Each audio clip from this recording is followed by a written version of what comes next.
السلام علیکم ورحمۃ اللہ وبرکاتہ۔ حدیث نمبر 19، رب اشرح لی صدری ویسر لی امری واحلل عقدۃ من لسانی یفقہوا قولی۔ اعوذ باللہ من الشیطان الرجیم، بسم اللہ الرحمن الرحیم۔ ان اللہ یحب الرفق فی الامر کلہ، ان اللہ یحب الرفق فی الامر کلہ۔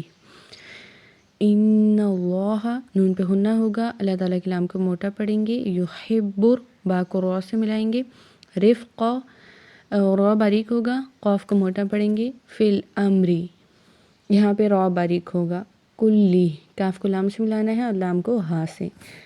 ان اللہ یحب الرفق فی الامر کلہ، یقیناً اللہ تعالیٰ تمام معاملات میں نرمی کو پسند کرتا ہے۔ ان اللہ یحب الرفق فی الامر کلہ۔